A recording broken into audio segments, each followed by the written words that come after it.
And the crowns, if you notice, I have a crown. You know, he also has a crown. You know, they represent superiority. You know, and if I'm representing that king symbol, that's the way a black king will look. You know, wearing gold. So what I did was, you know, I evolved slowly. It was like a process, evolution, you know what I'm saying? I started off as a young rapper, you know, not doing anything, wrote lyrics.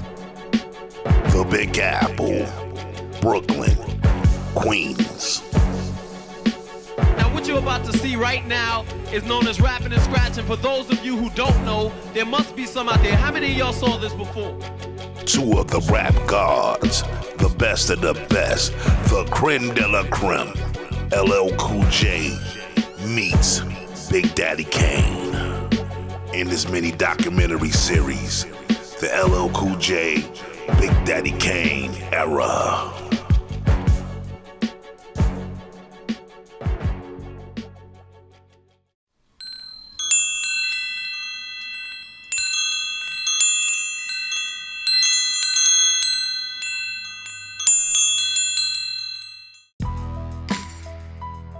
James Todd Smith, born on January 14th, 1968 in Bayshore, New York, to Andrea Griffith and James Lewis Smith Jr. James Todd Smith, better known as LL Cool J. As a young lad growing up in middle-class Queens, LL life was in shambles. His father shot his mother and grandfather, nearly unlivered them both, but they survived the mayhem. I mean, we all probably have witnessed trauma, whether it was us individually or someone in our family or a friend. And you can see it playing out in the transition of hip-hop with rap music. People they started writing stories about the things they was witnessing and seeing. So as well as it being traumatic instances in people suffering from PTSD that wasn't diagnosed, they also was being able to vent and perform some type of in-home therapy by being able to write their thoughts down to get them off. A lot of the rappers' environments wasn't the greatest. They have seen a lot of trauma, you know, in their lifetimes. You know, I think majority of African Americans have witnessed some type of trauma. But it's like a gift and a curse. The curse is you going through the trauma, but the gift is these guys and women make great music, from R&B to rap, and the list goes on. In desperation to get away, Cool J and his mother moved to his grandmother's house in Queens, where he was raised. But even there, the abuse continued from his mother's ex-boyfriend.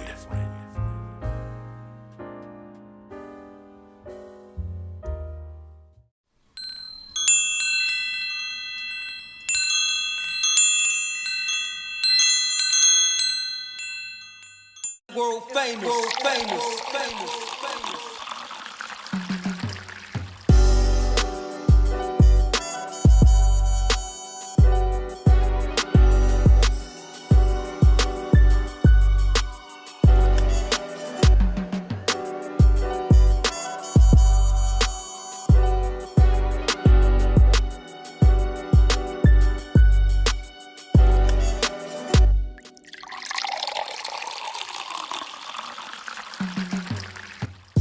Since I was 9 years old, you know, and when I was 11, my grandfather bought me a whole lot of equipment, a whole lot of musical equipment, about $2,000 worth. So what I did was, you know, I evolved slowly. It was like a process, evolution, you know what I'm saying? I started off as a young rapper, you know, not doing anything, wrote lyrics, wrote a lot of lyrics. Then I started sending tapes into every record company. I went to a record store and I got all the rap records. And I took the addresses off the rap records and sent a tape to every record company that was using rap at that time.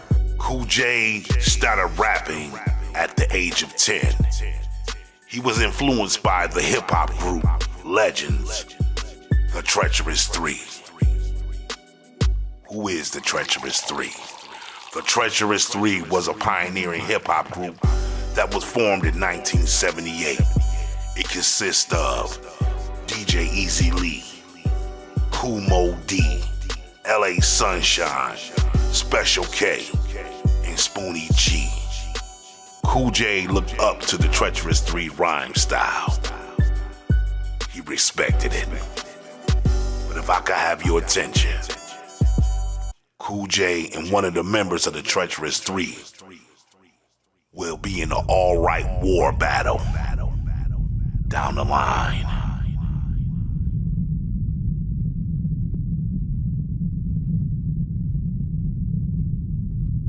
You know, now that I think about it, if you go back to LL's from radio all the way to now, LL had superior rhyme styles, many rhyme styles. I mean, he really explained that on Walking with a Panther.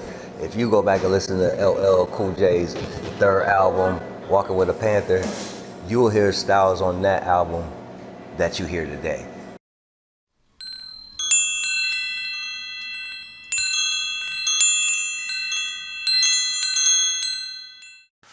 As LL was entering high school, he attended Andrew Jackson High School in Queens, but it didn't last long. He dropped out in the 9th grade to record his first album, Radio. In the 80s, every rapper had a DJ. If the DJ was just as big as the rapper, LL DJ was known as DJ Cut Creator, a Queens native that he met at a block party, and they began performing together. There was another DJ that rode with the crew, DJ Bobcat. Bobcat was from the West Coast. He was affiliated with the crew, the LA Posse. There was another person in the background also, but very visual. E-Love.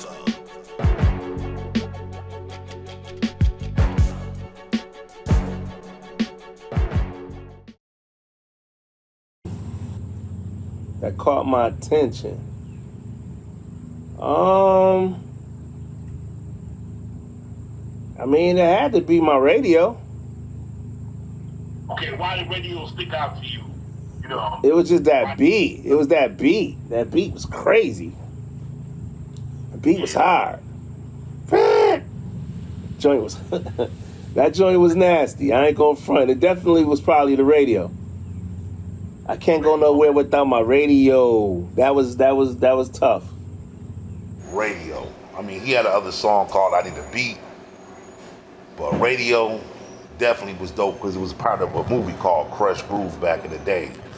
But I think what took L over the top without him even knowing it, the other song was Rock the Bells. I think that's just hands down, everybody could come to agreement with that. But then he came with I Need Love, man. To me, that was like the first love song, rap song that I heard. And I'm pretty sure people did it before him, but L is like the king of the love songs. And actually, Kane had one too, you know, on his Long Live the Kane album.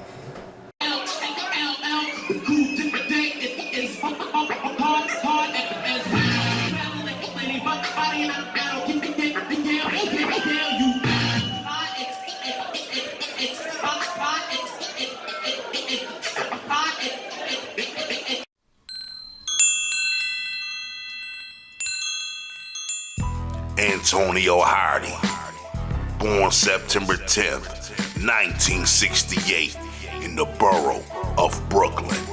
Kane grew up in a rough neighborhood, Bedford-Stuyvesant. His father was a truck driver, and his mother, Ruth Bradley, worked as a registered nurse.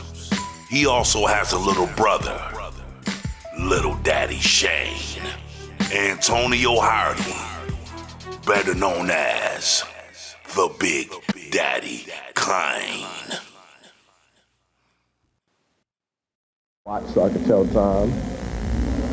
And the crowns, if you notice, I have a crown. You know, he also has a crown. You know, they represent superiority. You know, and if I'm representing that king symbol, that's the way a black king will look. You know, wearing gold. World famous, world famous, famous. I think, personally, the gold chain probably had a significance just in our neighborhoods overall, whether you was a rapper, whether you was on the corner selling drugs, or whether you just was a fashion kind of person. The chain kind of made the outfit even better. So in the perspective of a rapper, I mean, imagine just being a dope rapper with a chain. Who can stop you? But a lot of people could be faked out with that chain and not be a dope rapper. The gold chain in hip hop symbolizes we made it. You know what I mean? We finally made it, you know.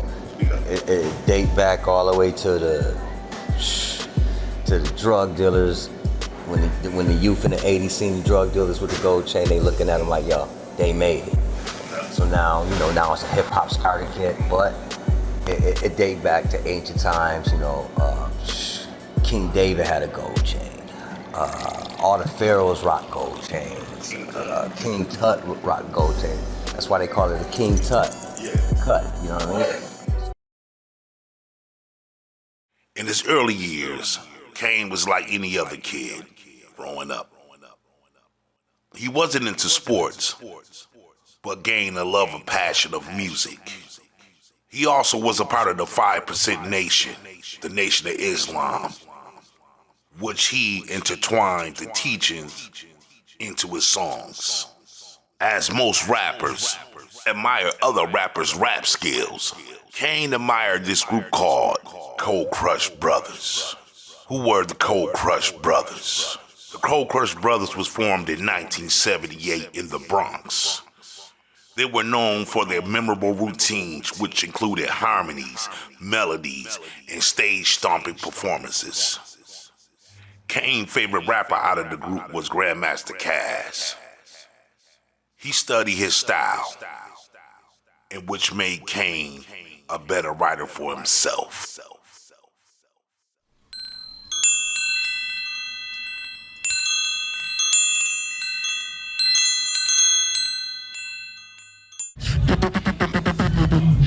Hear ye, from far and near.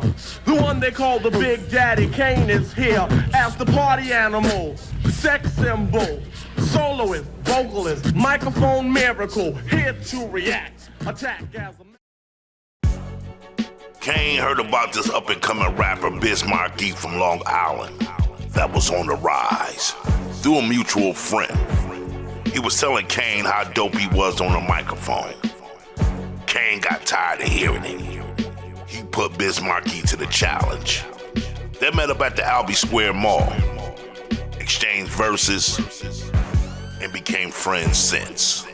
Bismarcky was with the label Cold Chillin', and he told Kane that day, "You roll with me, I'm gonna put you on. But one thing, don't tell nobody that you rap with Marley Marl."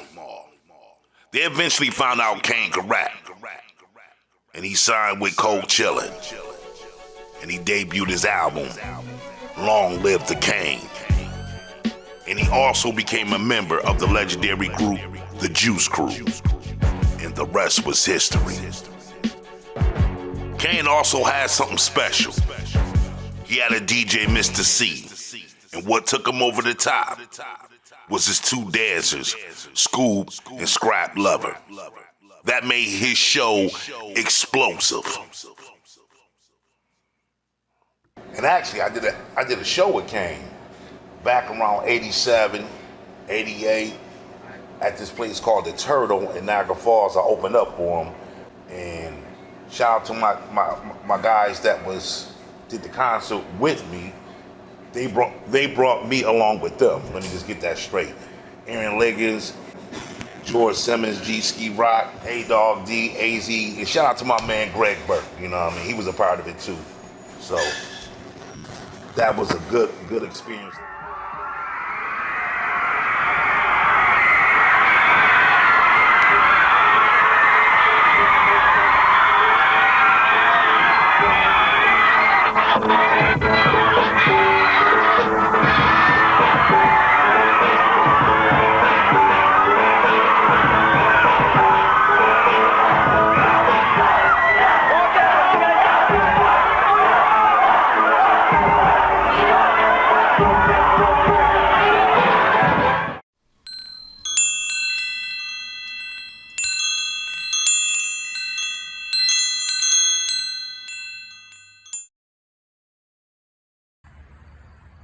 What? Why was the Juice Crew dope in their heyday? I'm offended at the question. Should I even dignify it with a response? I guess I got to, right? Because you got those who don't know the history per se, and they didn't live, they weren't alive and experienced it at the time. I'm gonna say this. First of all, they were out of Queensbridge in particular, the majority of them. I'm not sure. No, because Kane was a part of the Juice Crew, and he eventually became a part of it, and he was from Brooklyn. So, but the Juice Crew, like the meat of it, comes out of Queens. And think of any crew in the history of rap that you had like a pocket of MCs together who were dope, who, when you looked at them all, you would rather join them, because if you thought you could step to the crew, it would be difficult. Who do you think, excuse me, who do you really think you're better than? Yo, bro, first of all, shout out to the God, Marley Marl, but you got Shan, Shantae, Kane, Craig G, Master Ace, G-Rap, Biz Markie. Yo, that is an all-star roster in any generation. It probably should be the best crew in the history of hip-hop, because they weren't necessarily a rap group. They were a crew filled with a whole bunch of solo artists, and it would have been dope if they were thinking ahead of their time enough to come together and just do a whole bunch of Juice Crew projects. That would just make their history greater. But MC Shan, man, that vocal cadence of his, that high-pitched cadence, and his swag was crazy. Kane's lyricism was off the chain. G-Rap's cadences and rhyme patterns were second to none. People be talking about that, you know, we always been talking about that Kane and Rakim battle possibly going down. Been talking about that since the 80s. Why never mention G-Rap? First song I heard about Big Daddy Kane was Raw. I was actually at a nightclub. I wasn't even old enough to get in there. You know what I'm saying? Like, they played that song and I was like, yo, what is this? I said, yo, this joint is dope, man. Then he came with the joint, set it off with this real high pitch guitar string.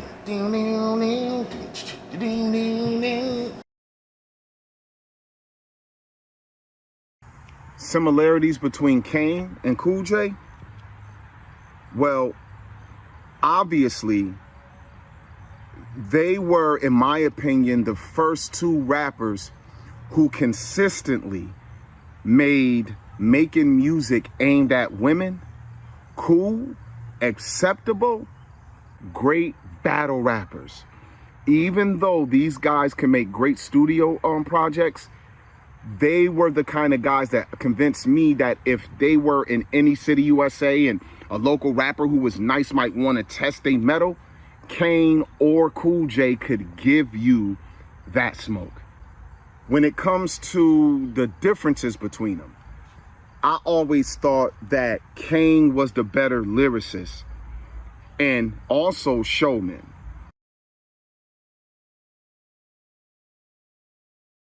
'Cause Well, you know, we seeing their legacy as we speak. It's the 50th anniversary of hip hop, and they both still sound like they sound back then.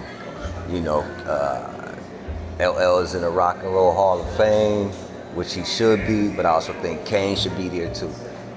You know. So I would say with LL, his legacy, because that was your question. I mean, he's an actor. He still can do dope music. LL was good for the culture. Same with Kane. Kane has represented us as education, like, you know, educated black man. Speaks well. Never knew Kane to be like having beef with nobody. You know, he represented us as well-dressed black man. Like, you know, I can rap but still dress well. So he's good for the culture too. Two good representations of black men that hold the culture down, for real. Legacy, top tier, top Don Dadas, top Crocs. I mean, you can't get no higher than these two guys, especially with LL. But all around, you can't get no higher than this. I really ain't got too much to say about it. You know, they work speaks for itself. LL catalog is beyond endless. Beyond endless. Kane, he's still touring since '87 off the same album.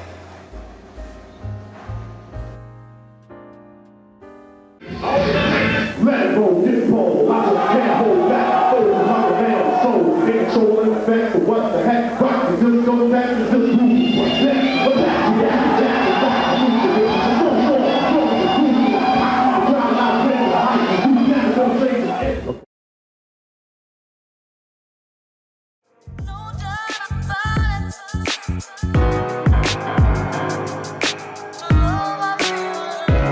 Ain't no doubt about it.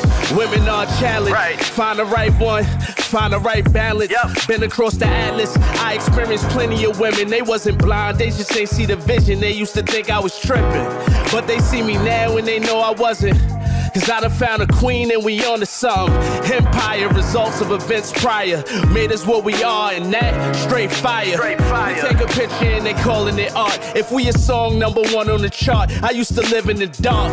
Now I move with spotlights on me. Power couple, we just like that, homie. It is what it is. You official, handle your business. No cap, future ain't got a lid, ain't got a top. No. Ain't gonna